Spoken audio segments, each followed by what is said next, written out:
In a year where much of the news was believable but fake, comes a book packed with stories that are unbelievable but true. Sorry. Hey everyone, it's Dan here. Thank you for tuning in once again to this episode, the penultimate episode before Christmas. You're probably thinking, what? I need to get out there. I need to stop listening to the podcast and think about what present to buy someone. No, you don't. You know why? Because you've got a book you need to buy. It's called the Book of the Year. It's the weirdest side of 2017. Isn't that right, Andy? Yes, that's right, Dan. It's a very, very exciting book about all of the most interesting things that happened this year. That's true, Andy. Yeah, for example, did you guys know that 2,000 bees were stolen in Beeston this year? That's a little British town, isn't it, Anna? Yes, it is. It's a little tiny town in England called Beeston where they have lots of bees. It's ironic that happened. It absolutely is, Anna. And James, what's your favorite fact from the book? Game of Thrones set a world record for most stuntmen on fire at the same time. It is a 350-page wonderbook of insane knowledge, from science stories to little-known facts about the bigger stories that happened this year. It's in shops now. It's also online, still for £6 on Amazon. It is the ultimate Christmas book, so please do get the book. And so, for the last time that the four of us are going to be in the room before this Christmas episode comes out, let's all say it together, guys. On with the show! On with the show!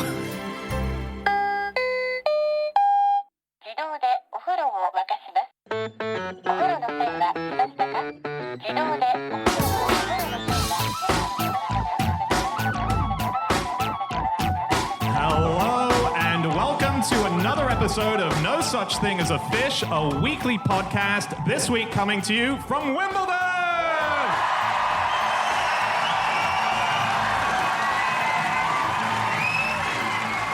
My name is Dan Schreiber, and I am sitting here with Anna Chazinski, Andrew Hunter-Murray, and James Harkin. And once again, we have gathered around the microphones with our four favorite facts from the last 7 days. And in no particular order, here we go.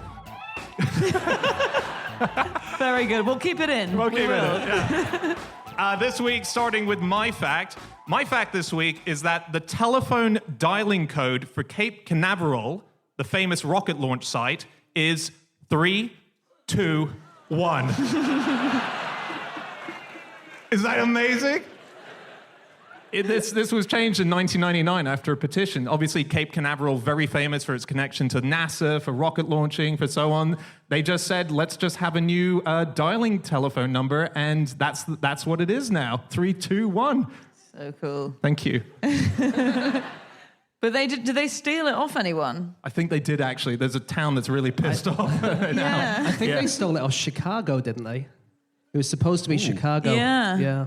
Yeah, so it could have been 1, 2, 3. Do you know this? What, you mean when they were launching rockets? Yeah, so NASA, they used to do a count up. No. Really? What, and when do they go? When they get to, like, infinity, or...? The original thing, and this was, in fact, originally they got their cue from the films. So in films in the 20s and 30s, in space scenes, it went 1, 2, 3, and then when they got to 5 or 10 or whatever, they would go. But then, when Fritz Lang released a film in 1929, he did 3, 2, 1, and then NASA borrowed from that. Oh, really? Okay. And on count-ups instead of countdowns, the Telegraph website, they did a counter. I think it was counting up to the royal wedding, the last royal wedding, and it was just a counter, and it's counting up, and it's still counting up. You can go and see it. And it's just on millions of seconds since the royal wedding happened. For what? For like, till it gets to divorce? Or what are they? What's the end point? Nothing. There's no end point. It's just counting. It's just counting. Yeah. Well, it's just to help Prince William remember when his wedding anniversary is. Happy 1,026,000 seconds, honey. Like, why would you need it? It's a flawed system. That's why I brought it up. All right. Cape Canaveral is really interesting. Do you know why it is where it is? It's obviously in Florida, on the coast of Florida, and there are two main reasons for its positioning. And one is that when rockets take off, they can sort of steal a bunch of speed from the rotation of the Earth, and the Earth rotates fastest at the equator, right? Like if a ball's rotating, then the widest bit is going faster than the smallest bit. So when rockets take off, they sort of steal that speed, that acceleration as they're taking off, which really helps them. And also, they always go in line with the rotation of the Earth. So they're going sort of from America towards Britain. And so that means that if anything goes really badly wrong, it crashes into the sea, which doesn't hurt very many people. How come they never do that thing that they do in Formula One where you go behind someone and you get the tailwind speed? How come there's not like an initial rocket? That's a really good idea. That is a good idea. I think now you've said it, they might do that. Is that I scientifically? think literally would that no work? one's thought of that before. Really? Or it could be the fact that each rocket costs about 100 million quid to make. That's true. It does. And do you actually know why the Russians really screwed us over in terms of this, helping rockets get into space? Is that, the ISS, the positioning of the ISS is not on the equator, which is incredibly inconvenient because one of the things we want is for the ISS to be a stop-off point on the way to the moon. And so we'd stop off at the ISS, get some food, have a picnic, refuel, have a nap, and then you can jump onto the moon in future. And we can't do that because to appease the Soviet Union, we put the ISS sort of halfway between the latitude of Florida and halfway between their space station, which is way, way further north. And that actually means that the rotation effect doesn't give the acceleration to rockets that they need. I've not understood a single thing you said in the Maybe we last should- minute. Right with you. Maybe we should talk about telephone numbers. Yeah, sure. Yeah.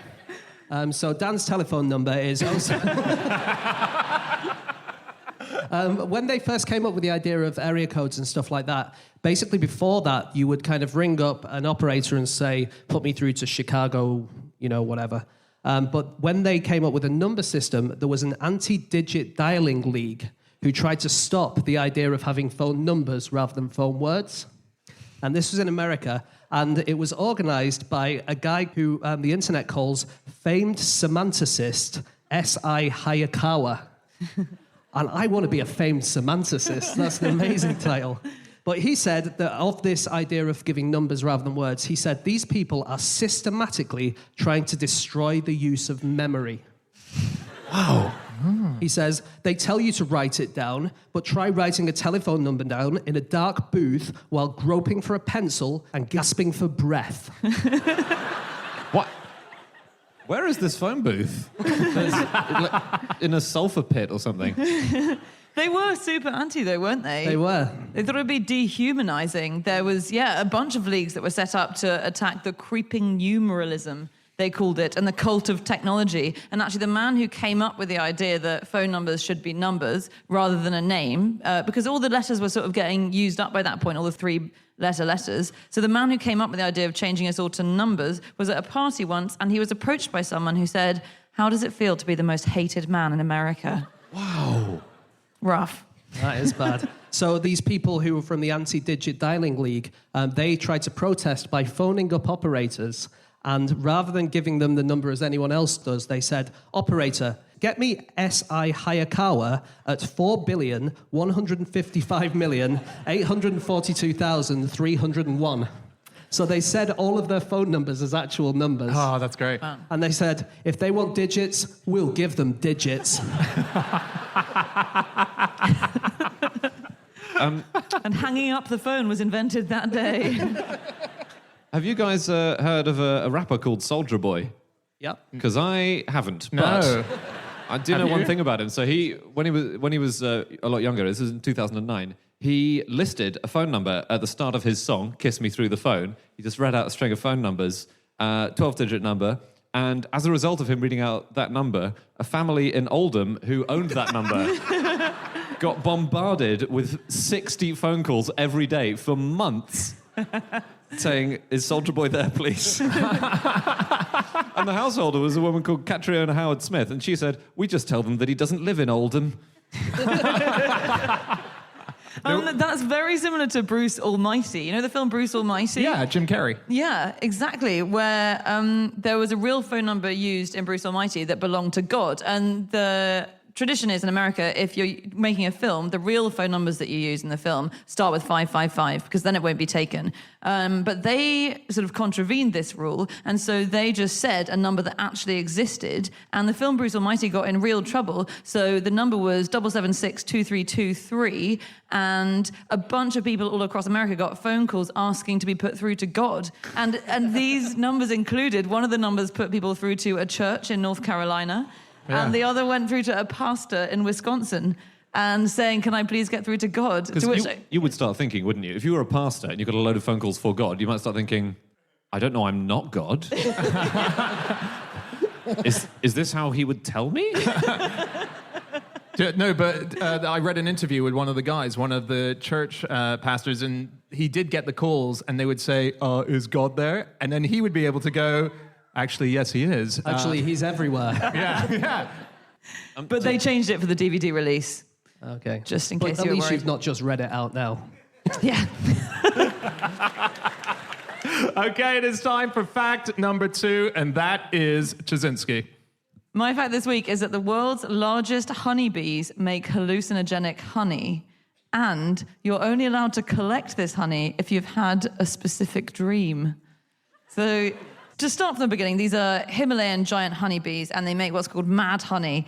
And they are collected by the Kulung people of Nepal. And at the moment, there's one collector left in this little community who's a guy called Mauli Dan. He's the last honey collector. And he's got a bunch of apprentices who come with him on the honey collecting missions, but they're not allowed to actually extract the sort of hives from the cliff face. He has to do that himself because he's the only person who's had this dream.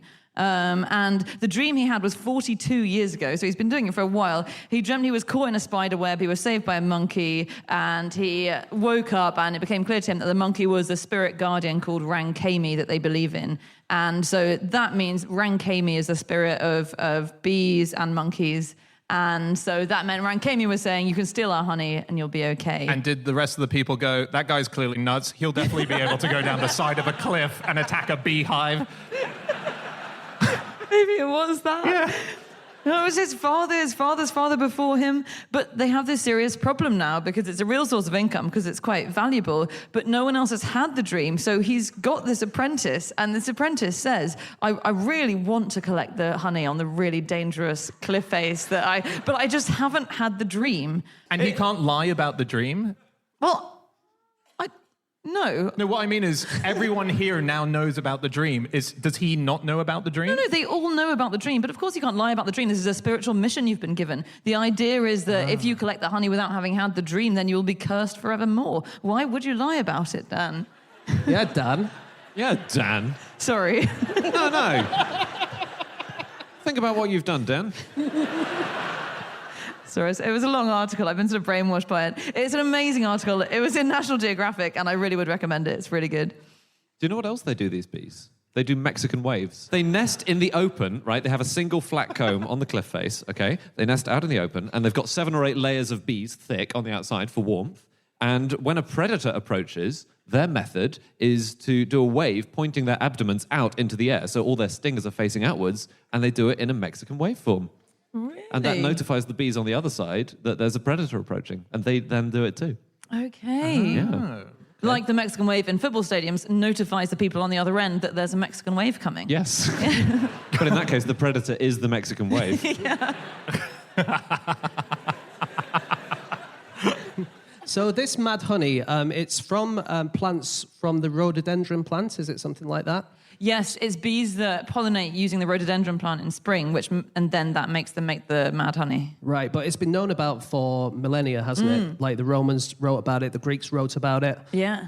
There was someone quite recently, a bit more recently, a married couple who deliberately ate some mad honey for reasons of sexual performance. They'd been ringing the meningitis hotline, hadn't they? But it's said to be a sort of Viagra, isn't it? Yeah, so they ate 1 teaspoon per day for a week.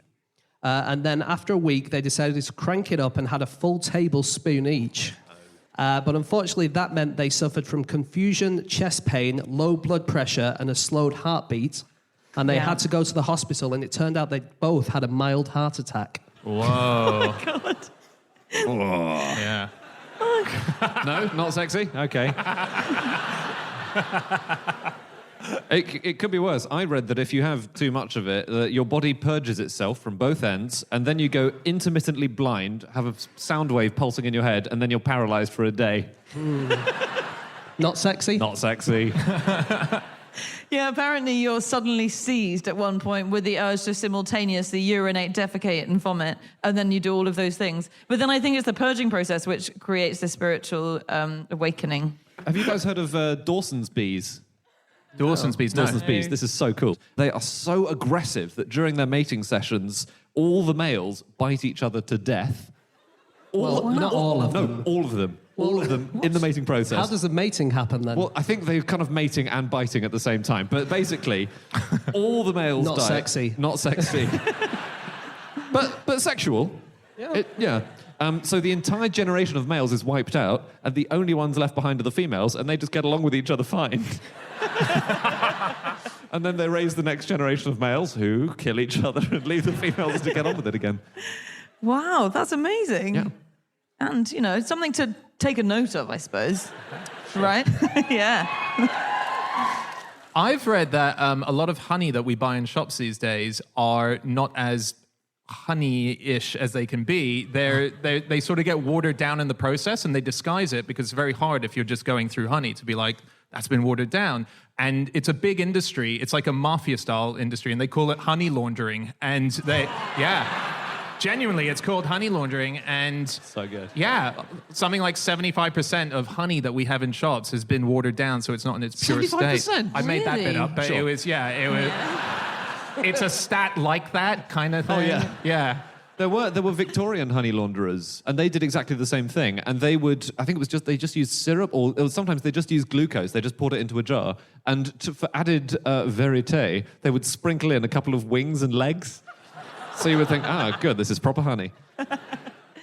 There was someone who got in trouble for stealing honey in 2008, actually, and this was in Macedonia, and this was a bear who was convicted in a court of criminal damage for stealing honey. Do you remember this? The case was brought by this beekeeper, and this bear had been stealing his bee constantly. Stealing his honey constantly. And eventually he reported the bear. The first thing he tried was to play loud Serbian turbo folk music at them.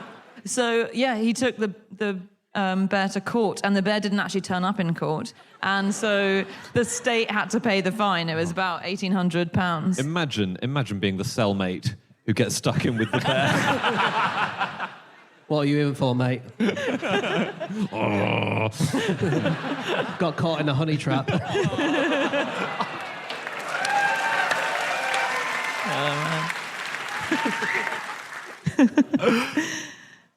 Well, sometimes a pun is so good, you just need to sit in silence and respect it. Did you know that bees were sent up into space in 1984? As they have been a few times, I think, but they were sent on a Challenger flight, and there were 3,300 bees in space. They were housed in this little box, and it was to see how they dealt with zero gravity and whether they built a decent enough hive and stuff. And they did really well, actually. They built a nearly normal comb, according to NASA, but bees are very clean, so they don't like to excrete inside their hive. They always go out to wee. And in this Challenger thing, they were just stuck in their hive the whole time. So even though they were there for a full week and they're excreting, every hour usually, they held it all in. Oh. Yeah, they sucked it up. They waited, and then they just had an explosive time as soon as they got back to Earth, I guess. But yeah, there was no excreting. The NASA spokesperson said when the hive got back from space, it was as clean as a pin. Really? Yeah. And 1 minute later, it was not as clean as that. Well, just on bee, specifically honeybee genitalia, I was reading about their sex life, and Andy, yes, it is sexy. I just remembered what it is. They have sex, and the ejaculation is so intense for them, their penis explodes. That is true. There's actually an audible pop that humans can hear. Whoa. Really? Where are you that you're listening in on With a stethoscope up against the hive. we should move on to our third fact, guys. Okay, it is time for our third fact of the show, and that is James Harkin. Okay, my fact this week is the man who invented the pink flamingo garden ornament dressed in matching clothes with his wife for 35 years. It's amazing. It's so weird. Is it weird or is it sweet? Sweet, it's sweet. Okay, cheer for weird. Ooh. Cheer for sweet. Extremely female cheer for sweet, wasn't it? It's so incredible. Sorry. Even when they were in different places, she would pack his suitcase and tell him what to wear on each day, so they felt closer to each other. Yeah. Yeah. There was That wouldn't make me feel closer to my partner, I've got to say. That would make me feel like I needed to reassess the relationship. But but there was an interview with this guy's wife. He was called Donald Featherstone, and he died in 2015. There was an interview with his wife, and she said that Donald proposed on their first date, and they've been together almost all the time since. Wow. So they didn't go apart that much. And they said, we find it funny when we're watching those crime shows. And they say, what was he wearing when you last saw him? If it was us, we could point to ourselves and say, this. That must be so fun watching TV with them.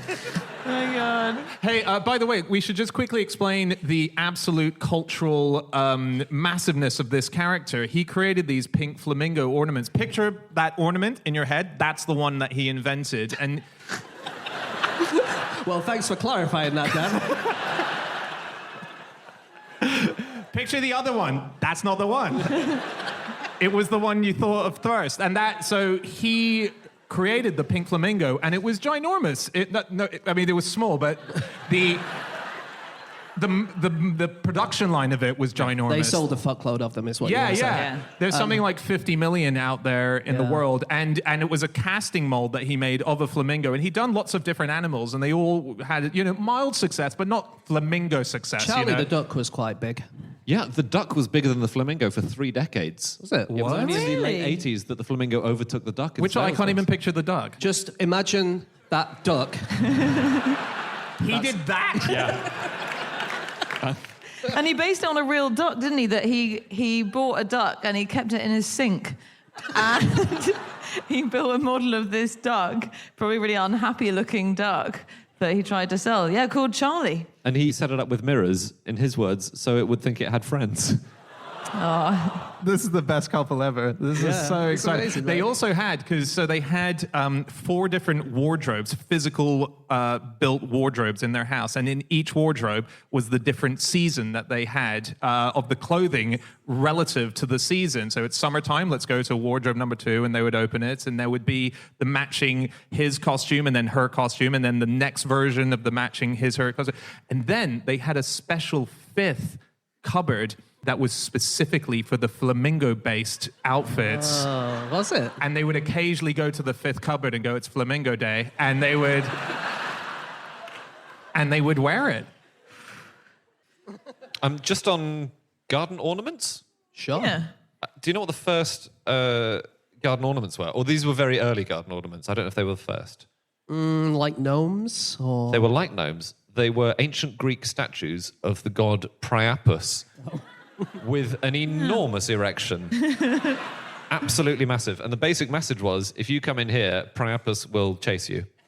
So it was like having a guard dog before guard dogs were invented. Yeah, it's like having a guard penis, basically. Actually, I found that as well. It said it also was to promote fertility and also to scare birds away. It would give them a perch more than anything. Yeah. On flamingos, Oh, yeah. this is amazing. Parent flamingos pass their colour to their children. So, flamingos are only pink because of the things they eat. They But eat they're little- all pink, right? They're all pink, but when they're born, they're grey. And it's because they haven't eaten any of the shrimp that have the pink pigment in that gives the flamingos their colour. So, baby flamingos start getting pink as their parents feed them, and they turn pink, and the parents start to fade. What? Yeah. The pink transfer. That's where you're going now you've had a kid, Dan. Whoa. Fading away.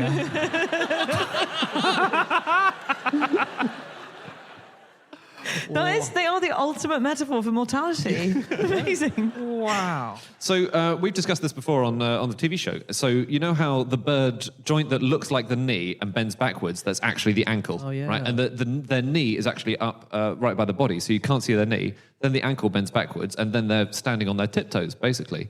This is amazing. Baby flamingos haven't worked out yet how to move that joint up. Right? Okay. So they haven't worked out how to stand on the very tall legs like their parents. So if you look at a baby flamingo, it's got these massively long clown legs and then this tiny little joint up to its body. It's so funny. Its feet come out way further than it is tall. It's incredible. And there must be... That is amazing. There must be a moment in the flamingo's life where it just goes, whoop, and then it's up. They do look stupid, don't they? They look really stupid. Okay, let's move on to our final fact of the show, and that is Andy. My fact is that when Winston Churchill made his first radio address to the people of occupied France, he had his male French coach sitting on his lap. This is true. This is from a new book about the BBC and the Second World War. It's called Auntie's War by Edward Sturton. And it was October 1940. France has fallen to the Nazis, and Churchill had to make a rallying cry to the people of occupied France. He did it in French because he wanted to speak to the French in their own language. And he said, "Français, c'est moi, Churchill, qui vous parle." But better than that, because he was very, very good at French. Well, was he very good?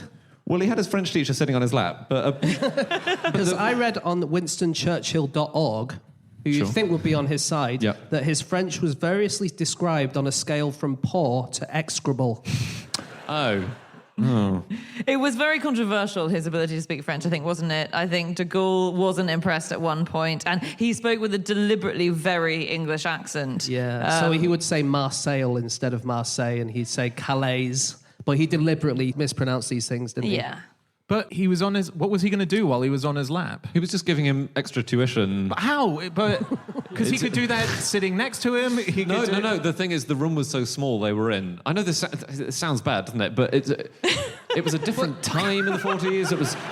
It was an improvised radio studio in the cabinet war rooms, and there was one chair in the room, basically. What is he going to do during that speech? Is he going to be whispering the words to him, or what? I don't know. I guess you could point to the syllables on the page for emphasis. I'm not sure. Okay. I think what we're saying is it wouldn't stand up as a defence in court now, would it? But he ended it by saying, "Sleep well" to the French, because it was a broadcast in the evening. And he said, "Sleep well, the dawn will come, brightly it will shine on the brave and true, glorious on the tombs of heroes, vive la France," which was very moving and stirring. But when he first arrived in the room to deliver the speech, he just said, "Where is my frog speech?" Wow. So this reminded me of another story where I think someone was very practical to be there with the person who was delivering this speech. This was Lord John Kerr. And if you don't know the name Lord John Kerr, he is the person who wrote Article 50. That's what he wrote that as known in Spain as Juan Kerr. Yeah, he's Juan Kerr in Spain. It's awesome. And so in 1991, John Major, when he was Prime Minister, he was having to debate the EMU, which is the Economic and Monetary Union of the single currency, basically. He was debating that, whether or not to go with the euro. That's it. And he was so ill-prepared for it, he didn't know what to do, that much like a table like this, where it's fabric on the top, before the meeting started and the dignitaries came in to talk to him, he had John Kerr hide underneath the table. And as he was sort of trying to find what he was doing, John Kerr was writing little notes and handing them up to John Major. So he would look and go, "Actually, this is what I think." That's a practical tutor to have. That is incredible. Yeah. It is absolutely incredible that in living memory, the Prime Minister had a man under a table passing him notes. It's unbelievable. And where did they think these notes were coming from on the other side of the table? John Major's magic penis is passing him notes again. But Winston Churchill was one of those people who, I think there are two different types of people. Some people go to France and they're too scared to try out their French because they might look like an idiot. And then some people are really bad at French and they go and they just confidently roll on in there. And Churchill was definitely one of those. So he used to make up French words when he didn't know what the word was. So he said one very famous thing to de Gaulle when they were debating strategy in 1941. He said, "Si vous obstaclerez, je vous liquiderai," which obstaclerez is not a word in French, but it was one of those things that he kind of got the general gist. If you get in my way, I'll liquidate you. And he did it in English as well. He made up English words. So he made up the word paintatious to describe places that were worthy of being painted by him. Just dropped that in one day. Charles de Gaulle once said that only through learning English was he able to understand Churchill's French. It was a time of sick burns, the Second World War. I didn't realise this, but de Gaulle once said, "When I am right, I get angry. When Churchill gets angry, he is wrong. We are angry at each other much of the time." Bang! This was our closest allies we were talking to. He did say that he didn't really enjoy speaking French, so he spoke it during the war for diplomatic reasons and chatted away to Charles de Gaulle. And then in 1946, he went to France and he was asked a question in French. And he said, no, I won't be speaking French. That was a sacrifice that had to be accepted in wartime. Bang! Another zinger from Winston SC. But wasn't his mother French? Yes. So that's why he could speak it quite well. And his letters to his mother, they were half English and half French. Oh, cool. So they had stuff like, we arrived at Dieppe au nu, partout de bon café au lait. Après le déjeuner, we went for a walk. That's really good. Yeah. I have some French phrases. I wonder if you will know what they mean. Okay. I've got other cats to whip. That's English. All right. All right. Is it like I've got other things to do, or? Bingo. Other fish to fry. Exactly. J'ai cool baudet de nouilles. Oh, can you do it in English, please? I've got an ass full of noodles. And the phrase? In Russian, noodles on your ear means someone is like telling stories. No, this means I'm lucky. Okay. Se faire chier comme un rat mort. I'm pooing like a dead rat. Is that literal? No. It means I'm bored. Oh. Does it? Yeah. Oh, sorry, I thought you meant it actually meant that you would just had the shits or something. No. No, okay. Because there is one which is avoir la taupe au guichet, which is, it literally is... There's so many French speakers in the audience. It's awesome. Are there any French people or French fluent speakers in tonight? Do shout out if we get this wrong, but I heard that literally means avoir la taupe au guichet. It means to have a mole at the counter, which means that you really need to poo. A mole at the... Mole at the counter. Just waiting to be served. Is that true? It's a beautiful language, isn't it? The language of love. We're going to have to wrap up very soon. Do you guys have stuff before we do? Well, I can tell you something about radio broadcasts in the war. Oh, yeah. So in World War II, there were air raids in Leningrad. And they broadcasted over the radio and also in massive loudspeakers instructions to take cover and what to do whenever there were attacks. And if there was going to be attacks, they told you that was happening. But it's all done on the radio. But the problem is, how do you know that the Germans haven't bombed the radio place? Right? And so, in World War II, in Leningrad, they had the sound of a metronome playing on the radio and the loudspeakers all over, just going tick, tock, tick, tock, tick, tock. Wait, on loudspeakers in public places? Yeah. That is very annoying, isn't it? Wow. Yes, that's what a lot of people found about the experience of total war, Anna. Okay, guys, let's wrap up. Okay, that's it. That is all of our facts. Thank you so much for listening. If you'd like to get in contact with any of us about the things that we have said over the course of this podcast, we can be found on our Twitter accounts. I'm on @Schreiberland, Andy. @AndrewHunterM. James. James Harkin. And Chazinski. You can email podcast@qi.com. Yep. Yeah. Or you can go to our group Twitter account, which is @NoSuchThing. You can go to our website, nosuchthingasafish.com, where we have all of our previous episodes. We have a link to our book as well. It is out now. It's called The Book of the Year. We're about to give one away to a member of the audience here in Wimbledon tonight who sent us in a fact. We found our favorite fact. Chazinski, I believe you have it. Yes, I did write it down and I forgot to bring it out. So I'm just going to wing it. I can't remember whose this was, so you're going to have to shout. Unbelievable. Really? It appears to have been everyone's fact. The slickness of the show really fell apart at the last minute. This is about a man called Prince Harry and a woman called Meghan Markle have just got engaged, and Meghan Markle's ancestors were executed by Prince Harry's ancestors. Yeah. Ouch. Awkward. Whose was that? Fourth row back. Fourth row. What's your name, sorry? It is Helen, yes. Yeah. Still You're confronting that. at tall for a hobbit, right?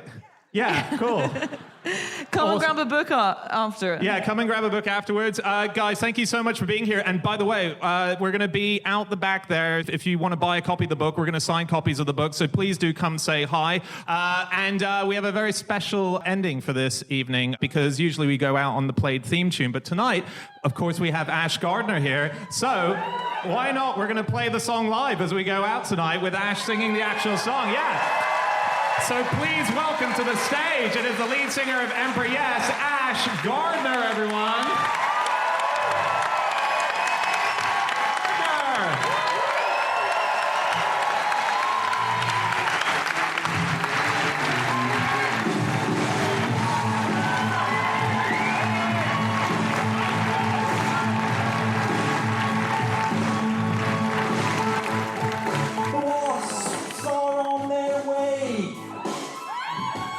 And this time, there's no escape. They'll move from hive to hive, leaving nothing alive.